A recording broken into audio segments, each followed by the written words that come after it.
அன்பான தோழிகளுக்கு வணக்கம். Welcome to Madhavaram kitchen. நான் உங்கள் சாரதா சுந்தரபிரகாசம். இப்போது கார்த்திகை மாதங்க. நம்மளுக்கு இந்த முழு நெல்லிக்காய் ரொம்ப நல்லா கிடைக்குது, சீப்பாகவே கிடைக்குது. இதை வச்சு தான் ஒரு நார்த் இண்டியன் ரெசிபி பண்ண போகிறேங்க நான். நார்த் இந்தியாவில் இது ரொம்ப ஃபேமஸ்ஸு. ஆம்லாக்கா சுண்டா அப்படின்னுவாங்க, ஆம்லா சுண்டா அப்படின்னுவாங்க. நம்ம ஏன் அது தெரியாத பேரெல்லாம் கூப்பிட்டுக்கிட்டு நம்ம நெல்லிக்காய் ஜாம் இல்லை அறுசுவையில் இதில் இப்போ நான் பண்ண போகிறதுல 6 சுவையும் இருக்குங்க. 6 சுவையில் நெல்லிக்காய் ஸ்வீட்டு அப்படியும் பேர் வச்சுக்கலாம், எப்படி வேணால் வச்சுக்கலாம். ஆனால் டேஸ்ட்டு ரொம்ப அருமையாக இருக்குங்க. இது நம்ம சப்பாத்தி, தோசை அதுக்கெல்லாம் வச்சு சாப்பிட ரொம்ப நல்லாயிருக்கும். செய்கிறது ரொம்ப ஈஸி தான். இப்போ இந்த நெல்லிக்காயை வாங்கி நான் நல்லா கழுவிட்டு நல்லா தொடச்சி வச்சுருக்கேன். இப்போ இந்த கிரேட்டரில் நம்ம நெல்லிக்காயை திருவிக்கணும். இந்த இது கொஞ்சம் இது பெரிய பெரிய ஹோல்ஸு, இது ஸ்மால் ஹோல்ஸு, இது வேண்டாம், இதுவும் வேண்டாம், இது மீடியம் ஹோல்ஸு. இந்த ஹோல்ஸில் நம்ம திருவிக்கலாம். உங்களுக்கு திருவுறது கஷ்டமாக இருந்ததுன்னா சின்ன சின்ன பீஸாக கட் பண்ணி மிக்சியில் கூட நீங்கள் இது மாதிரி பண்ணிக்கலாம். அதை பவுட்ரு மாதிரி பண்ணிக்கலாம். அது இது மாதிரி வந்துடும். ஆனால் திருவுனா நல்லா இருக்குங்க. இப்போ நான் இதில் தான் திருவ போகிறேன். ஒன்று திருவி காட்டுறேன். இப்போது இதில் திருவுறேங்க. கொஞ்சம் கஷ்டம்தான் திருவுறது. ஆனால் திருவினீங்கன்னா நல்லாயிருக்கும் உங்களுக்கு மிக்சியில் போடுறத விட.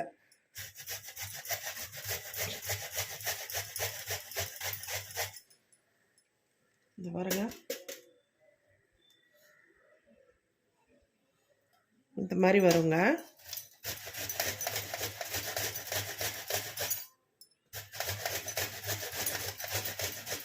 இந்த மாதிரி எல்லாத்தையும் திருவி எடுத்துக்கலாம். பாருங்கள், திருவிட்டேன். இது 1/4 கிலோ எடை வயசு பார்த்திங்கன்னா இது 1/4 கிலோ இருந்தது, வாங்கிட்டு வந்தது. இது திருவினோடனே கோபுரமாக 1 கப்புக்கு ஃபுல்லாக கோபுரமாக வந்திருக்கு. இப்போ இதை நம்ம பேனில் போட்டு வெறும் வானிலையிலவே நல்லா வதக்கிக்கணுங்க. ஏன்னா இதில் நிறைய ஜூஸ் இருக்கும், அந்த ஜூஸ் எல்லாம் வற்றணும். அதுக்காக நம்ம நல்லா வதக்கணும். இப்போது வதக்கிக்கலாம். கேஸ் ஆன் பண்ணி பேன் வச்சுருக்கேங்க. பேன் சூடானதும் நம்ம இந்த நெல்லிக்காயை இதில் போட்டுடலாம். போட்டுட்டு நல்லா வதக்கிக்கலாங்க.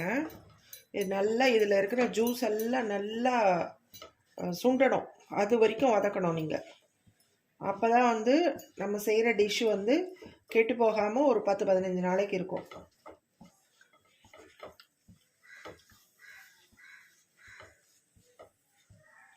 இது ஊறுகாய் மாதிரி தாங்க, ஆனால் ஸ்வீட் ஊறுகாய். 6 சுவையும் இருக்கும் இதில். சப்பாத்திக்கு, பூரிக்கு அதெல்லாம் ரொம்ப நல்லா இருக்குங்க. அப்புறம் அவங்க தேப்லான்னு ஒன்று, குஜராத்தி தேப்லா, அதுவும் சப்பாத்தி தான், அது செய்வாங்க. அதுக்கும் ரொம்ப நல்லா இருக்குங்க. இது நம்ம சீசனில் சீப்பாக கிடைக்கும்போது இதை செஞ்சு ஃப்ரிட்ஜில் வச்சுக்கிட்டோம்னா நம்ம சாம்பார் சாதத்தை கூட தொட்டு சாப்பிட்லாங்க. சாம்பார் சாதம், ரச சாதம், இட்லி தோசை கூட தொட்டு சாப்பிட்லாம். ரொம்ப நல்லாயிருக்கும். இதை மீடியம் ஃப்ளேமில் வச்சு நல்லா வதக்கிக்கலாங்க. இப்போது நல்லா வதங்கிடுச்சிங்க, நல்லா வதங்கிடுச்சு.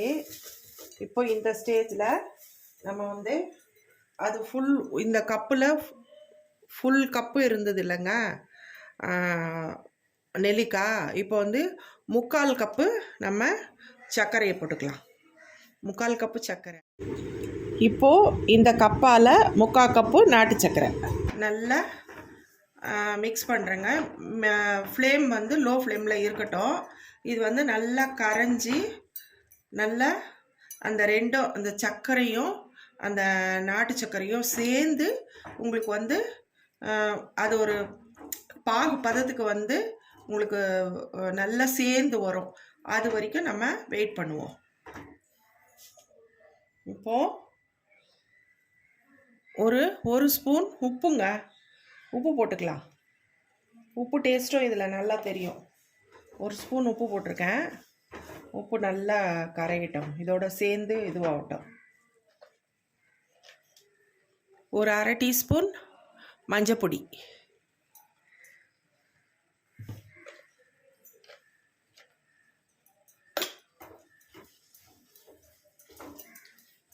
நீங்கள் தேவைப்பட்டால் ஆரஞ்சு கலர் கூட இப்போ விட்டுக்கலாங்க. ஆனால் நான் ஆரஞ்சு கலரெல்லாம் எதுவும் போடல, மஞ்சப்பொடி தான் போட்டிருக்கேன். இது இப்படியே வதங்கட்டும். இது காஷ்மீரி மிளகாத்தூளுங்க, காஷ்மீரி மிளகாத்தூள் கடையில் வாங்கினது தான். இது கலருக்காக நான் போடுறேன். இது காரமும் இருக்கும். ஒரு 1.5 டீஸ்பூன் போடுறேங்க. போட்டுட்டு நல்லா கலந்துக்கோங்க. நல்லா பதம் வந்துருச்சுங்க. இந்த பாருங்கள், இந்த சர்க்கரை, அந்த நம்ம போட்ட வெல்லம் எல்லாம் கரைஞ்சி உங்களுக்கு நல்லா வந்துருச்சு. இப்போது இதுக்கு இன்னொரு முக்கியமான ஒரு 5 பொருள் நம்ம வறுத்து கொட்ட போகிறோம். இதுக்கு பொடி பண்ணி அது என்னன்னு பார்க்கலாம்.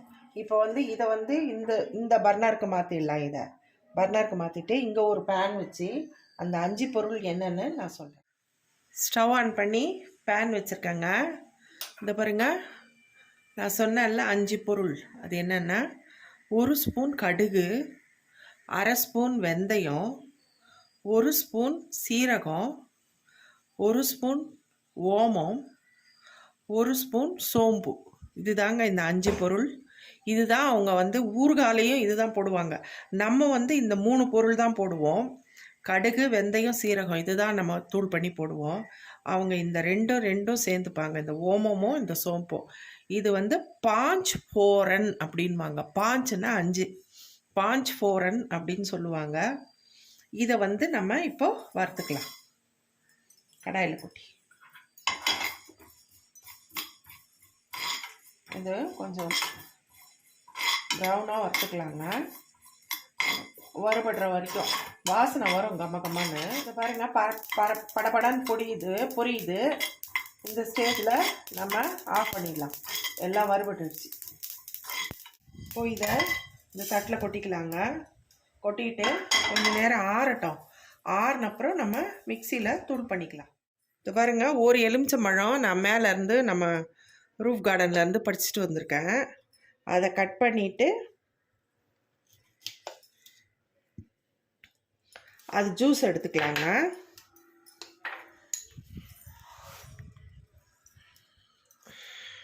இது ஒரு எலுமிச்சம்பழம் ஜூஸு. இது இப்படியே இருக்கட்டும்.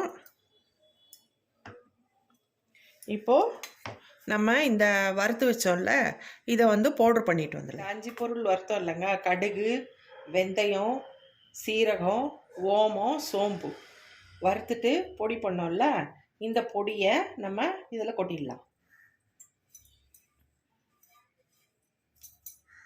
கொட்டிட்டு நல்லா கலந்துடலாங்க. இதுதாங்க, இது ப்ரிசர்வேட்டிவ் மாதிரி இதுக்கு ஆட் பண்ணுங்க. இது இந்த ஊறுகாய் கெட்டே போகாது உங்களுக்கு. இப்போது இதில் நெல்லிக்காய் துவர்ப்பு, அப்புறம் நம்ம உப்பு போட்டிருக்கோம், அப்புறம் மிளகாத்தூள் போட்டிருக்கோம் காரத்துக்கு, அப்புறம் சர்க்கரையும் நாட்டு சர்க்கரையும் போட்டிருக்கோம் இனிப்புக்கு.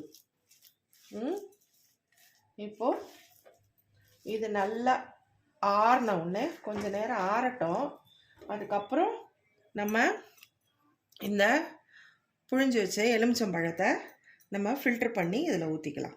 கொஞ்சம் நேரம் ஆறணுங்க, அதுக்கப்புறம் தான் இதில் ஊற்றணும். இப்போது ஸ்டவ் ஆஃப் பண்ணிட்டேங்க நான். நல்லா ஆறிடுச்சு.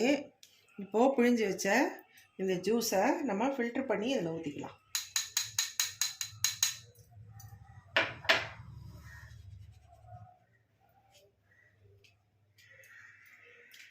இதில் சின்ன சின்ன விதை, அந்த சின்ன சின்ன இது அந்த சதை மாதிரி இருக்கும் இல்லைங்க, அதெல்லாம் நமக்கு தேவையில்லை. வெறும் ஜூஸ் மட்டும் இருந்தால் போதும். ஊற்றிட்டு நல்லா கலந்து விட்டுடலாம். அவ்வளோதாங்க, ஆம்லா சுண்டா ரெடி ஆகிடுச்சு. இதை டிஷ் அவுட் பண்ணிக்கலாம். அவ்வளோதாங்க. Tasty amla chunda ready. இது ரொம்ப டேஸ்ட்டாக இருக்குங்க. இது வந்து நம்ம சும்மாவே சாப்பிட்லாம். எல்லா சுவையும் இருக்குது இதில். இது வந்து நெல்லிக்காய் துவர்ப்பு, நம்ம உப்பு போட்டிருக்கோம், காரத்துக்கு மிளகாத்தூள் போட்டிருக்கோம், அப்புறம் புளிப்புக்கு எலுமிச்சம்பழம் ஊற்றிருக்கோம், அதுக்கப்புறம் வேறு என்ன வெல்லமும் இனிப்புக்கு வெல்லமும் சர்க்கரையும் போட்டிருக்கோம். எல்லா அறுசுவையும் கலந்துருக்குங்க. அந்த பொடியும் போட்டிருக்கோம். ரொம்ப நல்லா இருக்குங்க இது. இது வந்து நெல்லிக்காய் வந்து ரிச் இன் வைட்டமின் சி. அது வந்து நீங்கள் வந்து நெல்லிக்காய் வந்து இப்போ லெமனெல்லாம் வந்து சூட்டில் ஊற்றுனா அந்த லெமனில் இருக்கிற வைட்டமின் சி இறந்து போயிடும் அப்படின்வாங்க. ஆனால் இந்த நெல்லிக்காயில் இருக்கிற வைட்டமின் சி மட்டும் நீங்கள் என்ன பண்ணாலும் ஒன்றுமே ஆகாது. அது ஊறுகாய் போட்டாலும் சரி, இல்லை சமைச்சாலும் சரி, என்ன பண்ணாலும் அரைச்சாலும் ஒன்றுமே ஆகாதான் அந்த வைட்டமின் சி. அது ரொம்ப நல்லா இருக்குங்க. நீங்கள் இப்போ இது டேஸ்ட் பண்ணி பார்க்கலாம்.